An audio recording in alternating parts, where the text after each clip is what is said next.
Bonjour, c'est Ursule encore. On est le 8 août 2025. Alors je viens sonner la trompette aujourd'hui encore. Et je viens proclamer le retour de notre Seigneur Jésus-Christ. Amen, alléluia. Soyons tous bénis. Amen. Alors, on est à Gethsemane, n'est-ce pas? Ce temps, n'est-ce pas? Sur la terre, ce temps dans lequel la terre se trouve, n'est-ce pas?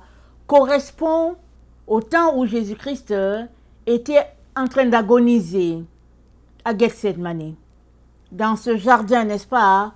Où notre salut a été acquis. Amen. Notre délivrance a été acquise à Gethsemane.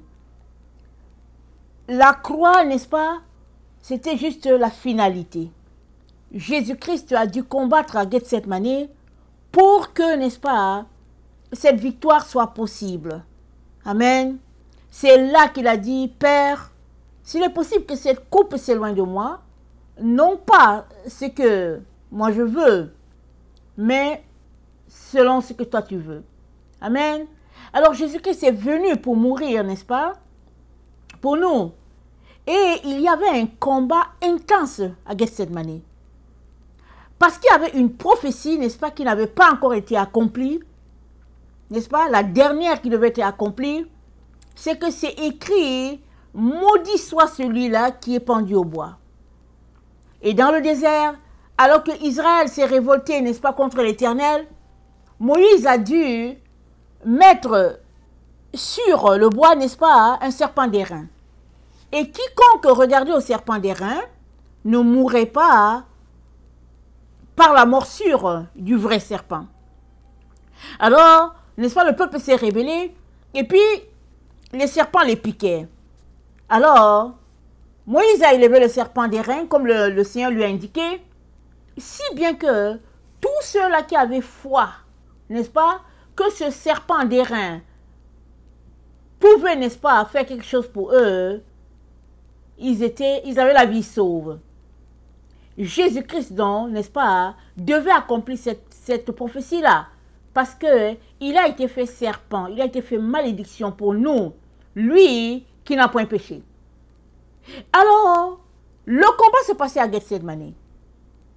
C'est là que l'ennemi voulait que les choses se passent.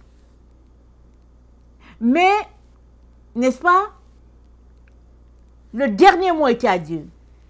Nous savons que Pierre est parti avec une épée. Et puis quand les gens sont venus arrêter Jésus-Christ, n'est-ce pas, Pierre a coupé l'oreille, n'est-ce pas, d'un soldat qui était là. Et Jésus-Christ a dit, il a guéri l'oreille. Et Jésus-Christ a dit, tous ceux-là qui vont utiliser l'épée, ils périront par l'épée. Dans un temps intense de combat, n'est-ce pas, ce n'était pas l'épée qui était la solution. La solution était avant cela. Amen. La solution que Jésus-Christ avait proposée aux disciples, c'était avant cela. Lisons Luc 22, verset 45. On a lu cette partie hier, on le lit encore aujourd'hui. Luc 22, le verset 45. Pardon. Excusez-moi ma référence. Alors, on est à Gethsemane. Et Jésus-Christ s'en va avec les disciples dans ce jardin où il avait l'habitude de se retrouver. Amen. Et puis, là, au verset 45, il dit, c'est écrit, pardon, après avoir prié, c'est-à-dire après que Jésus-Christ ait prié, il se leva et vint vers les disciples qu'il trouva endormis de tristesse. Amen. Je répète. Après que Jésus-Christ eut prié, il se leva et vint vers les disciples qu'il trouva endormis de tristesse. Donc, Jésus-Christ, n'est-ce pas, a divisé ses disciples en 3 groupes. Il y avait un groupe. C'était Judas, il était seul. Et pour pouvoir, n'est-ce pas, le sauver, l'amener, n'est-ce pas, à prendre conscience de tout ce qui se passait, Jésus-Christ a dit, ce que tu veux faire, fais-le promptement. Les disciples ne savaient même pas de quoi il était question. Jésus-Christ a trempé le pain, il l'a donné à Judas, il a dit, ce que tu veux faire, fais-le promptement. C'est dit que quand Judas eut pris le pain, n'est-ce pas, Satan entra en lui. Judas est sorti, il est parti rencontrer les sacrificateurs pour, n'est-ce pas, conclure le deal de Jésus, de la vente de Jésus. Il est parti. Voilà un groupe. Deuxième groupe, n'est-ce pas? Il se retrouve avec ses disciples à Gethsemane. Jésus-Christ divise le groupe en deux. Les autres restent dans le jardin. Jésus-Christ se prend avec lui Simon, Jean et Jacques. Ils s'en vont, n'est-ce pas, un peu plus loin. Ils s'éloignent, ils vont à une distance les autres et Jésus-Christ se met à prier. Alors, c'est dit au verset 40. Lorsqu'il fut arrivé dans ce lieu, il leur dit, priez afin que vous ne tombiez point en tentation. Puis il s'éloigna d'eux, et à la distance d'environ un jet de pierre, et s'étant mis à genoux, il pria, disant, Père, si tu voulais éloigner de moi cette coupe, toutefois, que ma volonté ne se fasse pas, mais ta volonté. Donc, le deuxième groupe, ça concerne 3 personnes. Alors, ils étaient plus matures que les autres. Jésus-Christ les prenait souvent avec lui. Il prenait souvent avec lui Simon, Jean, Jacques. Et Jésus-Christ leur dit, priez pour que vous n'entrez pas dans la tentation. Et il voyait en eux, n'est-ce pas, les leaders. N'est-ce pas, qui allaient pouvoir aussi encadrer les autres. Mais il y avait un problème, n'est-ce pas, qui était là. C'est que ils étaient remplis de tristesse. Et le verset 45 nous dit, Jésus-Christ les trouva endormis de tristesse. C'est ça. Ce qu'il voulait faire, n'est-ce pas? Il voulait les amener à un niveau où ils peuvent tenir devant l'adversité. Parce que Jésus-Christ savait ce qui arrivait. Et les disciples semblaient ne pas savoir. Et Jésus-Christ voulait qu'ils prient pour qu'ils puissent tenir. Mais c'est dans la prière souvent que Dieu nous révèle des choses. N'est-ce pas, des choses secrètes dans la prière. Jésus-Christ sait par exemple que dans Zacharie, n'est-ce pas, Zacharie 13, le verset 7, voilà ce qui est dit. Zacharie 13. Excusez. Zacharie 13, le verset 7. Épée, lève-toi sur mon pasteur et sur l'homme qui est mon compagnon, dit l'Éternel des armées. Frappe le pasteur et que les brebis se dispersent. Et je tournerai ma main vers les faibles. Amen. Donc il y a cette prophétie-là qui est là. Frappe le pasteur et les brebis se dispersent. Jésus-Christ, n'est-ce pas, ne voulait pas que les disciples soient dispersés dans ce temps pénible. Il voulait qu'ils soient rassemblés. Parce que dans les moments difficiles, n'est-ce pas, l'union fait la force. Amen. Alors ils étaient déjà, n'est-ce pas, 11 garçons. Il y avait les femmes là-dedans. C'était un bon groupe, n'est-ce pas? Ensemble, n'est-ce pas, ils feraient la différence. Et voilà que les 3 que Jésus-Christ a pris avec lui ont sombré dans le sommeil à cause de la tristesse. Et la parole de Dieu nous dit quoi? Elle dit, la joie du Seigneur est notre force. Souvent, n'est-ce pas, on aimerait tout simplement être fort. Mais notre état de tristesse vient tout simplement, n'est-ce pas, tout gâter. C'est la joie qui est ta force. Dans toutes les épreuves que tu traverses, n'est-ce pas, la joie du Seigneur est ta force. en tout temps et en tout lieu. C'est ça que le Seigneur veut pour toi. Et la joie, où la trouve-t-on?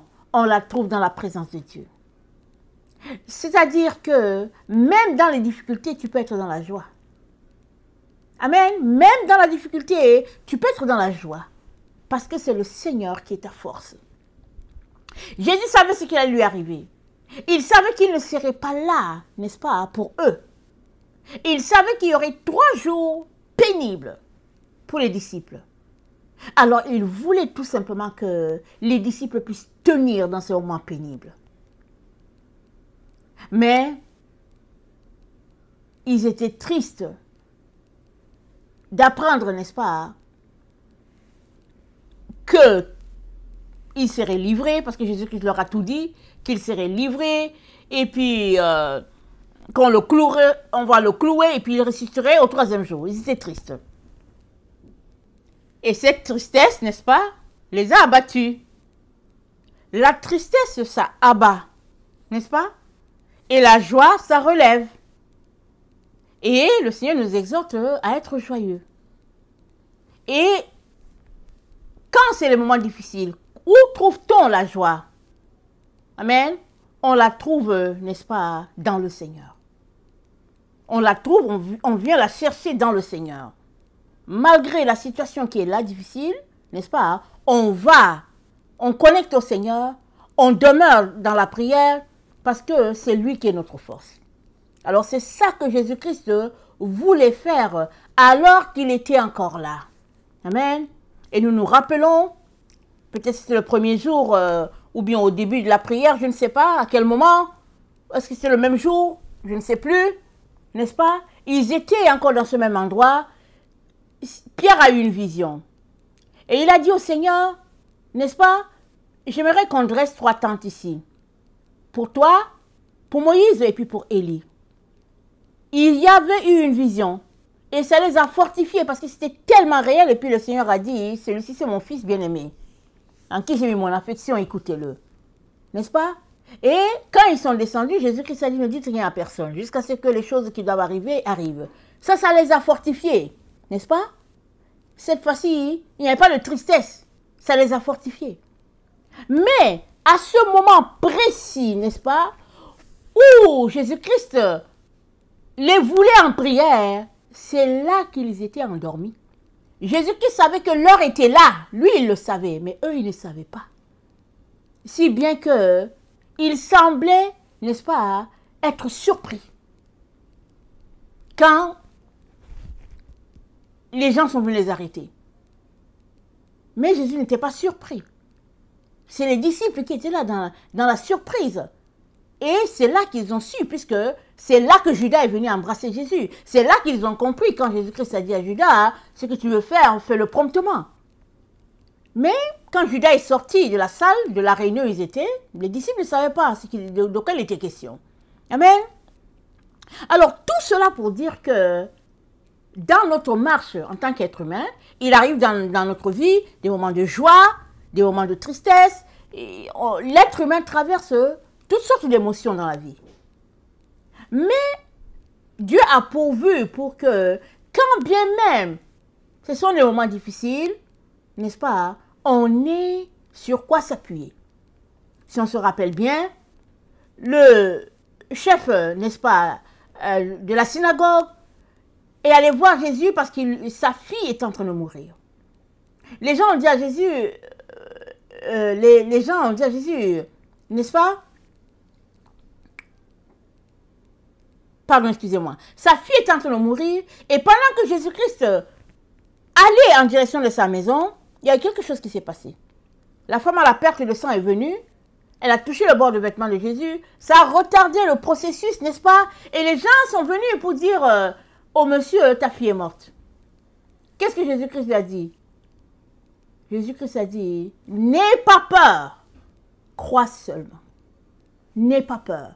Voici que, n'est-ce pas, Jésus-Christ était en direction de cet homme-là, en direction de sa maison pour aller toucher sa fille de 12 ans qui était très malade, n'est-ce pas? Et voilà que l'ennemi envoie une émotion négative. Il envoie une émotion négative, les gens viennent dire que ta fille est morte. Et l'émotion négative qui allait venir se placer, c'est la peur. Si bien que ça pouvait bloquer le miracle, n'est-ce pas, qui était sur le point de se réaliser.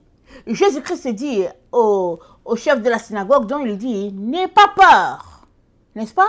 Crois seulement. Et quand Jésus-Christ est arrivé à l'endroit, qu'est-ce qui s'est passé? Il a fait sortir tous ces gens-là qui pleuraient. Il a dit, allez, sortez. Et il a gardé avec lui Simon, Jean et Jacques, et les parents de la fille, le père et la mère. Tous les autres, là, il les a dit de sortir. Et quand il est entré, il a juste dit à la fille, jeune fille, lève-toi.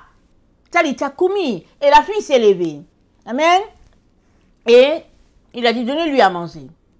Alors, c'est la même chose ici qui s'est passée, c'est que l'émotion, n'est-ce pas, de tristesse, est venue carrément voler aux disciples ce moment extraordinaire, n'est-ce pas, qu'ils auraient pu passer ensemble, tout le monde, c'est-à-dire, tout le monde aurait pu se regrouper, n'est-ce pas, et dire, ok, on a arrêté notre Seigneur, qu'est-ce qu'on fait, n'est-ce pas?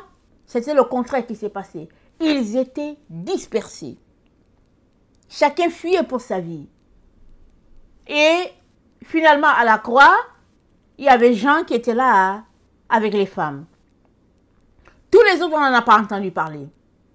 Tellement, n'est-ce pas? C'était des émotions contraires qui se sont produites. Et Jésus-Christ, n'est-ce pas, aimant ses disciples, voulait justement éviter cela. Il voulait leur éviter cette situation-là. Et après, on sait comment, quand Jésus-Christ est ressuscité, et que Jésus-Christ n'était plus constamment avec eux pour les enseigner, parce que Jésus-Christ avait déjà donné tout l'enseignement, il était en train de se préparer pour retourner à Dieu, n'est-ce pas?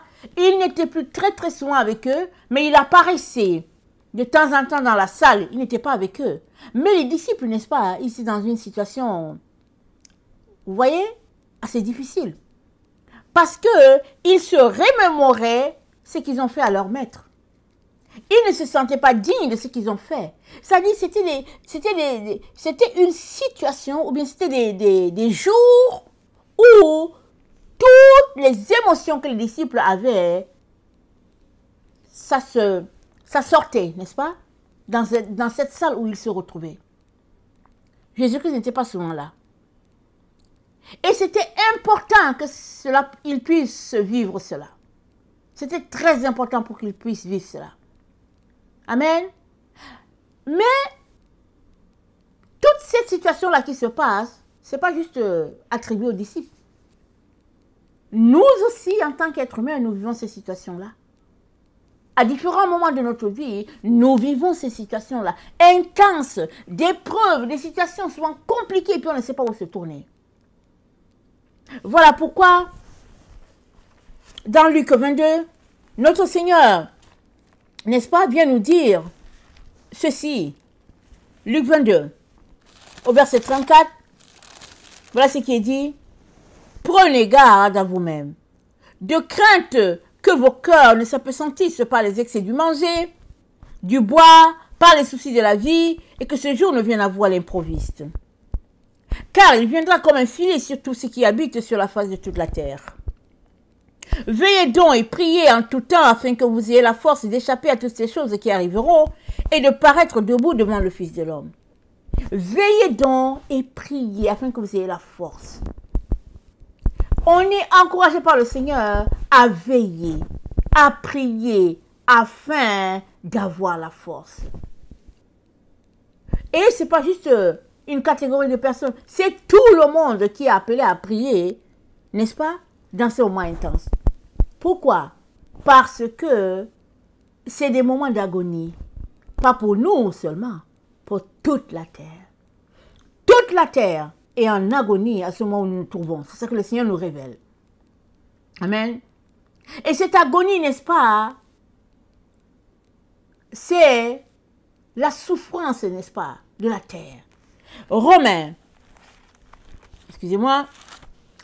8 dit, au verset 20, « Car la création a été soumise à la vanité, non de son gré, mais à cause de celui qui l'y a soumise, avec l'espérance qu'elle aussi sera affranchie de la servitude de la corruption pour avoir part à la liberté de la gloire des enfants de Dieu. Or, nous savons que jusqu'à ce jour, la création tout entière soupire, et ce n'est pas elle seulement, mais nous aussi qui avons les prémices de l'esprit, nous aussi nous soupirons en nous-mêmes en attendant l'adoption, la rédemption de notre corps. Amen. Nous soupirons nous aussi, la création tout entière soupire, les animaux soupirent, la végétation soupire, au niveau de la mer, ça soupire. Toute la création de Dieu soupire à être délivrée, n'est-ce pas, de la malédiction qui est tombée sur la terre après que Dieu a créé, n'est-ce pas, et que Dieu a dit tout est bon. Quand Dieu a créé, il a dit tout est bon.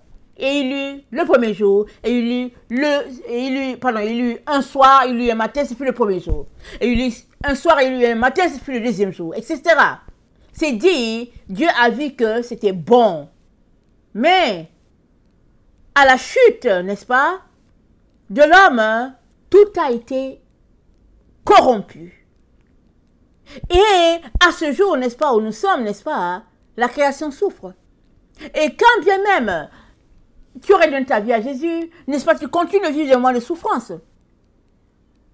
Pour toi-même, mais aussi pour plusieurs, n'est-ce pas, de tes frères qui ne sont pas encore parvenus à la connaissance de la vérité. Pour plusieurs êtres humains qui ne sont pas encore parvenus à la connaissance de la vérité. Donc, Jésus-Christ est toujours en train d'agoniser. Il est en train d'agoniser. Pourtant, il a gagné, n'est-ce pas, la victoire pour nous, n'est-ce pas, il y a 2000 ans. Mais toujours est-il que la terre est prise à cet endroit-là, n'est-ce pas, où Dieu aimerait la libérer complètement, n'est-ce pas, des pressions qu'elle subit, afin que la paix de Dieu puisse régner sur toute la terre. C'est ça le plan de Dieu pour toute l'humanité. Et dans un temps de paix, qu'est-ce que Dieu nous dit?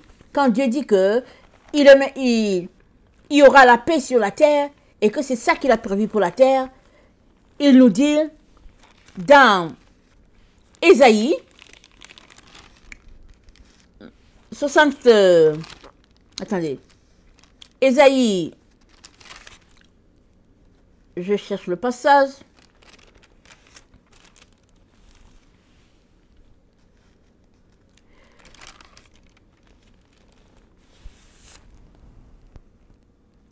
Ésaïe 65, le verset 25, n'est-ce pas, c'est dit, le loup et l'agneau paîtront ensemble, le lion comme le bœuf mangeront de la paille, et le serpent aura la poussière pour nourriture, et il ne se fera ni tort ni dommage sur toute ma montagne sainte, dit l'Éternel. Il ne se fera ni tort ni dommage sur ma montagne sainte. C'est-à-dire, ce sera la paix entre les animaux, ce sera la paix entre les animaux et les humains, ça sera, n'est-ce pas, la verdure et l'air, toute l'atmosphère sera une atmosphère de paix, n'est-ce pas, une vie, n'est-ce pas, telle que le Seigneur a toujours voulu pour ses enfants. Voilà, n'est-ce pas, ce que Dieu a prévu pour toute la création. Mais ce n'est pas encore arrivé. Nous pouvons regarder autour de nous, n'est-ce pas, sur toute la terre. Comment les hommes, n'est-ce pas, se font la guerre. Comment les endroits de la terre sont saccagés par toutes sortes de conflits. Et les âmes qui meurent, n'est-ce pas, injustement. Et le Seigneur nous appelle à prier. On ne sait pas ce que nos prières peuvent faire. Souvent, on ne sait pas. Souvent, on peut se dire, qu'est-ce que ma prière peut faire devant tant de mal? Et on croise les bras, on ne fait rien. Justement, ce n'est pas la chose à faire. Quand bien même tu ne sais pas ce que tes prières peuvent faire, Dieu, lui, il sait. Si tu es capable de lui donner 10 minutes de prière, alors donne-lui les 10 minutes de prière. Si toi, autre, tu es capable de lui donner 1 heure de prière, donne-lui les 1 heure de prière. Quand bien même si à tes yeux, ce n'est pas grand-chose, Dieu sait ce qu'il en fera, n'est-ce pas? Comment il va attribuer, n'est-ce pas, ces différentes grâces à cause de tes prières, pour sauver ce qu'il peut sauver. Tout est à Dieu. Mais ce que nous sommes appelés à faire, toi et moi, c'est d'obéir. Et c'est de veiller et de prier.